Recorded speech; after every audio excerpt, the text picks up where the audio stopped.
A paz do Senhor Jesus, mais um dia que nós estamos no nosso TADEL, Treinamento Avançado de Líderes, e com certeza se você está assistindo essa mensagem é porque você tem um coração desejoso em conhecer a Deus e saber da sua vontade.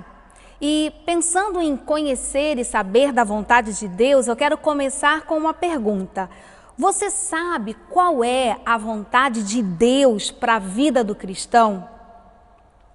É certo que há direções específicas de Deus para cada um de nós, planos específicos, mas a Bíblia, ela nos traz algumas orientações que fazem parte da vontade de Deus para todos os cristãos. E eu quero então compartilhar com você um versículo da Bíblia que nos conta uma das vontades de Deus para todos os cristãos.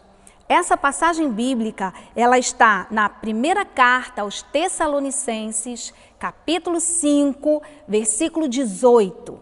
E esse versículo diz assim, então: em tudo dai graças, porque esta é a vontade de Deus em Cristo Jesus para convosco.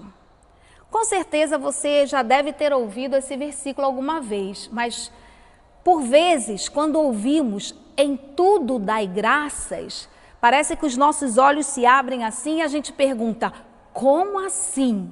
Em tudo? Então eu quero compartilhar alguma coisa sobre esse versículo a partir de 4 perguntas que nós vamos refletir nesse momento. A primeira pergunta é: quando devemos dar graças? Esse mesmo versículo, numa outra versão, na versão nova internacional, ele começa dizendo assim: deem graças em todas as circunstâncias. Então, o próprio versículo já nos responde: quando devemos dar graças? Em todas as circunstâncias, em todas as situações, em todas as ocasiões, sejam elas boas, sejam elas más, seja tempo de pandemia ou até não seja tempo de pandemia, em todas as circunstâncias. No entanto, é preciso que a gente preste atenção que o versículo começa dizendo em tudo e não por tudo. Nós não vamos dar graças a Deus pelo pecado. Então, compartilhando um exemplo com você. Vamos contar que nós tomamos conhecimento de um bandido que de maneira maldosa baleou uma criança. Essa, infelizmente, é uma notícia que poderia estar nos jornais. Talvez você já tenha até ouvido isso de alguém conhecido ou desconhecido. E nós não vamos dar graças pela maldade de uma criança baleada. No entanto, nós podemos dar graças a Deus porque Ele é justo. E nessa situação, Ele pode e quer fazer justiça. Nós podemos dar graças a Deus porque Ele é consolador. E como consolador, Ele pode confortar essa família nesse momento difícil que eles estão vivendo. Nós podemos dar graças a Deus porque compreendemos que Deus é bom e Ele pode transformar o mal em bem. Um outro exemplo que a gente poderia ter aqui é sobre o momento que todos nós estamos vivendo, que é esse tempo de pandemia. Eu não vou dar graças pelo novo coronavírus, nem mesmo pela doença Covid-19 que tem assolado o mundo inteiro. No entanto, mesmo no meio da pandemia, eu posso e devo dar graças a Deus porque Ele não tem nos desamparado. Eu posso dar graças a Ele porque é Ele, o nosso Senhor, que é a nossa rocha, que é a nossa fortaleza. É o nosso seguro, o nosso socorro bem presente na angústia. Eu posso dar graças a Ele porque Ele é bom. E mesmo em toda essa situação, Ele vai me levar a me aproximar mais dEle. Eu vou estar mais perto dEle. eu vou conhecê-lo mais e eu vou crescer mais no Senhor, no meio de toda essa situação. A segunda pergunta que eu quero compartilhar com vocês é: o que nós nos tornamos quando não temos um coração grato? O oposto de um coração grato é um coração ingrato, um coração insatisfeito, insatisfeito com aquilo que eu sou, com aquilo que eu alcancei. Geralmente, pessoas insatisfeitas, pessoas ingratas, elas se expressam por meio da murmuração. Eles se tornam, então, murmuradores. Murmuradores são pessoas que reclamam de tudo. O tempo todo criticam as coisas, são mal-humorados. Quem é mais antigo vai lembrar daquele desenho animado daquela hiena que dizia: ó vida, ó azar. Pois bem, os murmuradores são pessoas que permitem que as situações da vida tenham domínio sobre eles. É difícil conviver com uma pessoa que murmura o tempo todo, é ranzinza, reclama de tudo. E por reclamar de todas as coisas, que vive em busca, não é, de alguma coisa para reclamar, geralmente elas criam contendas, brigas.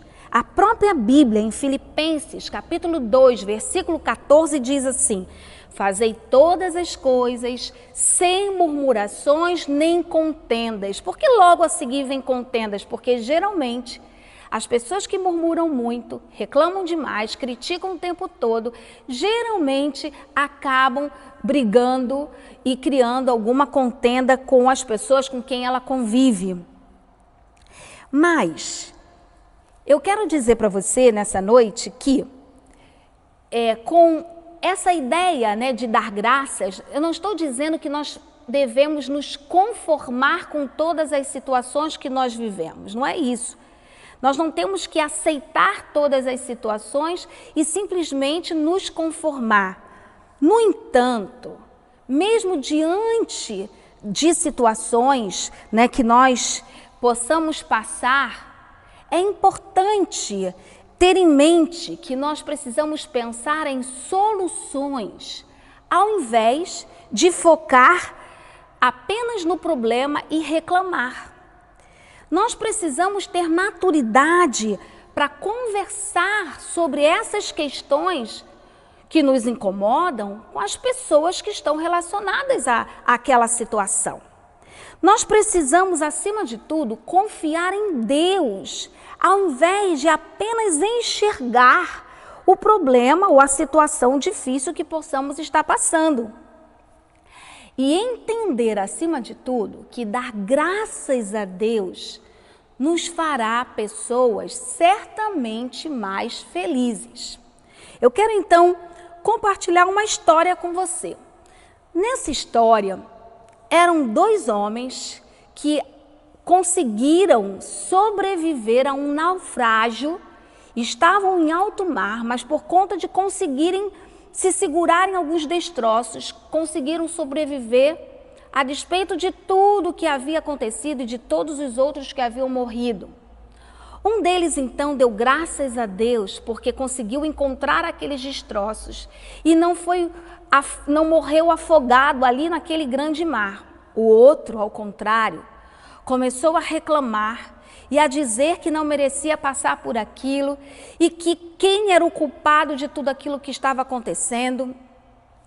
E mais à frente, passando uma onda forte, os jogou até uma ilha deserta e chegando a essa ilha, o primeiro agradeceu a Deus porque, afinal de contas, conseguiu colocar os pés em terra firme. O outro, no entanto, começou a reclamar porque era uma ilha deserta, sequer tinha uma casa, sequer tinha como se comunicar e eles morreriam ali. Começaram a procurar comida, fizeram um abrigo, enquanto o primeiro agradecia a Deus porque haviam conseguido alguma coisa para comer e passar aquele dia. O outro reclamava dizendo que aquilo era muito pouco e com certeza eles morreriam de fome. No outro dia, saíram para buscar comida e quando voltaram, para a surpresa deles, aquela cabana, aquela tenda, ela estava completamente queimada, pegando fogo. Eles começaram então a chorar.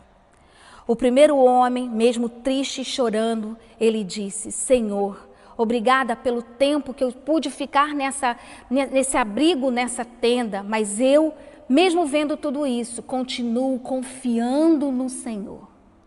O outro, já muito aborrecido, não aguentou ouvir aquilo que aquele colega só agradecia, começou a xingar, começou a dizer que Deus não se importava com eles, que eles iriam morrer ali mesmo, e foram dormir sem abrigo, porque não tinha como construir ali naquele tempo, naquele horário. E no dia seguinte, quando eles estavam ainda dormindo, para a surpresa deles, começaram a tocar neles. E eles, com os olhos abertos, muito felizes, afinal, foram encontrados por pessoas que chegaram ali e eles perguntaram: como vocês conseguiram nos achar numa ilha deserta?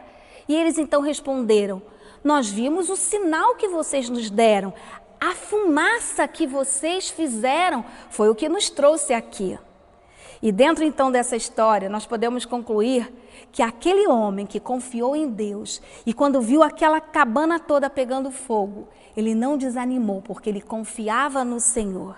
E foi aquela situação que parecia a pior de todas, que foi a que levou à salvação deles e à saída deles daquela ilha. Eu quero então compartilhar uma terceira pergunta com vocês.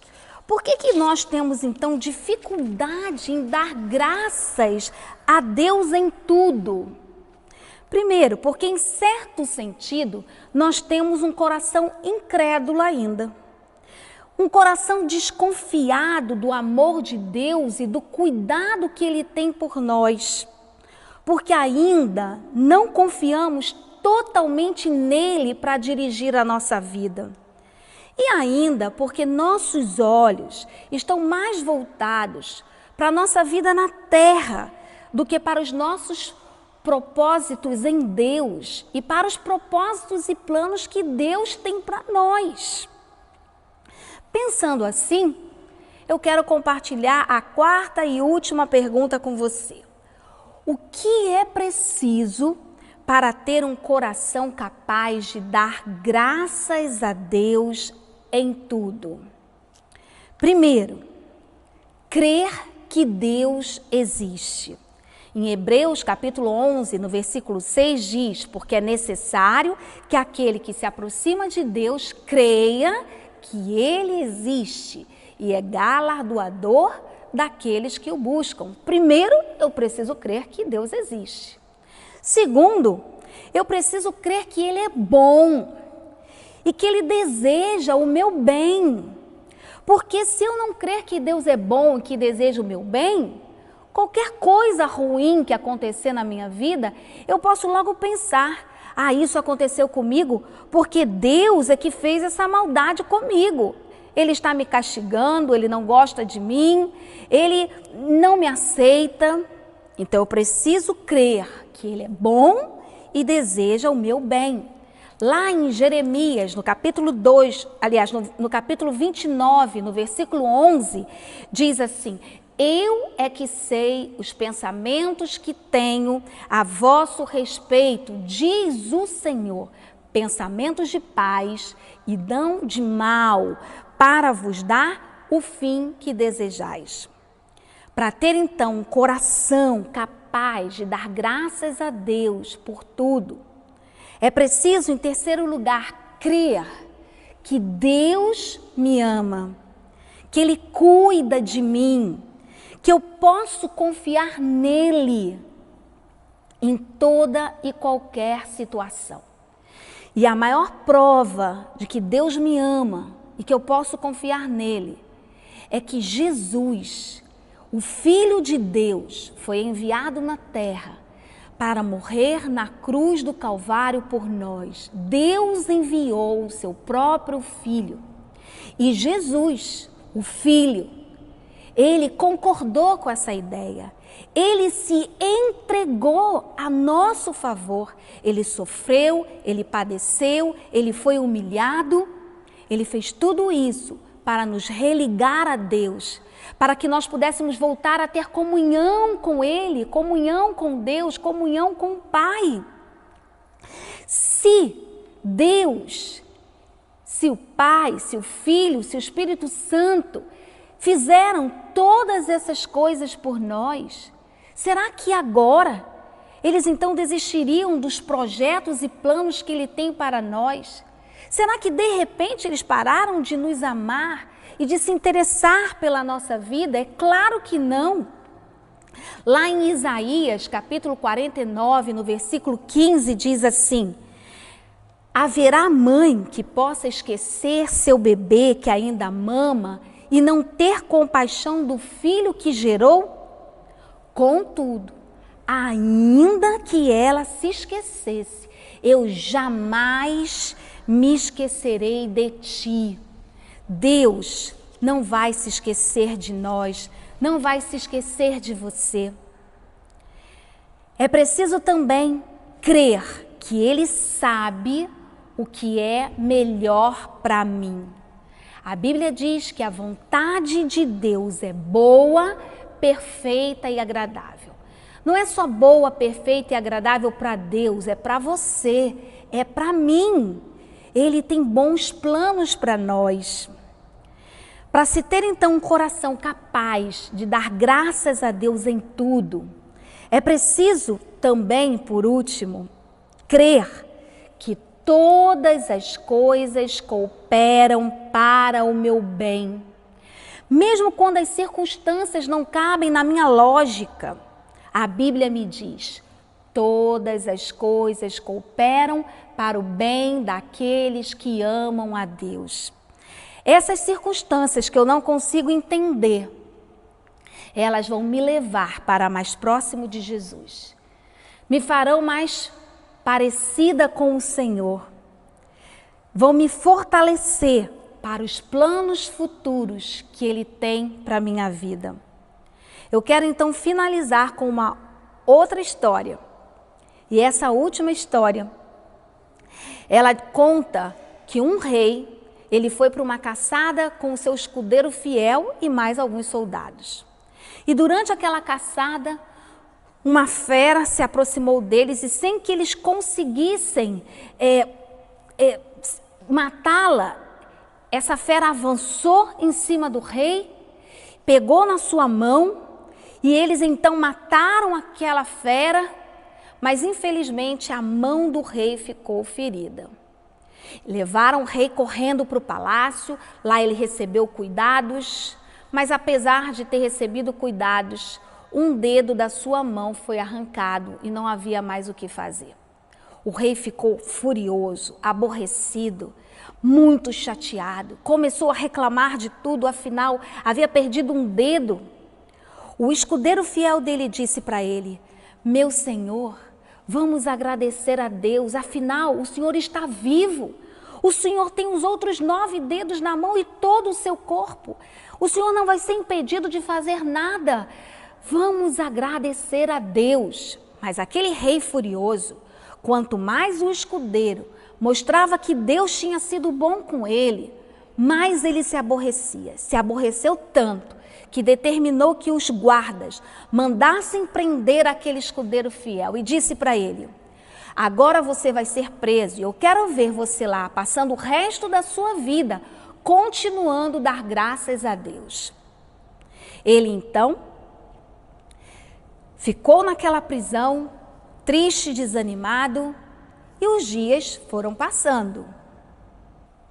O rei então decidiu fazer uma nova caçada. Ele já havia se recuperado. Ele foi então para a nova caçada e, para a tristeza daquele grupo, eles foram conquistados, foram presos por uma tribo de canibais. E talvez você já saiba, mas eu vou relembrar, os canibais são aqueles que comem também carne de gente. E o rei foi o primeiro a ser escolhido do grupo para ser o jantar daquela noite. O cozinheiro pegou o rei e passou a levá-lo para um outro local para prepará-lo. Ele seria queimado numa fogueira, sua carne seria comida, seus ossos seriam usados para artefatos daquela tribo. Mas enquanto aquele cozinheiro preparava, ele olhou com surpresa para o rei e mandou chamar o chefe. O chefe foi chamado e ele disse assim para o chefe: olha para a mão dele. Quando o chefe olhou para a mão e viu que ele só tinha 4 dedos, que lhe faltava um dedo, o chefe disse assim: mande soltar esse homem, que ele volte de onde veio. Nós não sacrificamos pessoas com defeito. É uma afronta para nós e para os nossos deuses. Aquele rei, então, foi liberto e rapidamente fugiu e voltou para o palácio. Quando chegou no palácio, a primeira coisa que ele fez: solta o meu escudeiro fiel, quero falar com ele. Quando o escudeiro chegou, ele disse: você tinha razão, Deus é bom, Deus sabe de todas as coisas. Eu ia morrer hoje, mas porque eu não tinha esse dedo que eu perdi naquela caçada onde você estava, eu consegui sobreviver. Eu estou vivo de volta para reinar no meu palácio. O escudeiro ficou muito feliz e continuou dando graças a Deus com o rei. Mas aquele rei, em determinado momento, parou e disse assim: peraí, eu entendi que eu perdi o meu dedo para que eu pudesse hoje estar aqui. Mas você foi injustiçado. Você estava fazendo certo, dando graças a Deus, e eu te mandei ir para a prisão. Você ficou todos esses dias ali sofrendo, padecendo. Deus não foi bom com você. Ele então respondeu: Deus foi bom comigo também. Ele falou: mas como, numa prisão? Meu senhor, se eu tivesse com o senhor fora da prisão, eu teria acompanhado o rei a essa caçada. Eu também seria preso. E olha, eu tenho todos os dedos. Nesse momento, eu seria o jantar daquela tribo. Eu quero fechar dizendo para você o seguinte: essa passagem bíblica é muito pequena, fácil até de memorizar, mas difícil para praticar. Eu entendo que sim, mas quando ela foi escrita por Paulo para os tessalônicos que haviam conhecido a mensagem do Evangelho há poucos meses, eram novos convertidos ainda. Se Paulo deu essa palavra da vontade de Deus para novos convertidos, certamente todos nós que estamos ouvindo podemos aprender e entender que essa vontade de Deus é para todos nós e que nós precisamos ter o coração aberto para colocá-la em prática no nosso dia a dia. No nome do Senhor Jesus, eu desejo que você seja abençoado e que esse versículo na primeira carta de Tessalonicenses, capítulo 5, versículo 18, seja um alvo para a sua vida nesse tempo de pandemia e durante toda a sua vida aqui na terra. Então eu quero repetir com você esse versículo bíblico: em tudo dai graças, porque essa é a vontade de Deus em Cristo Jesus. Seja abençoado no nome de Jesus.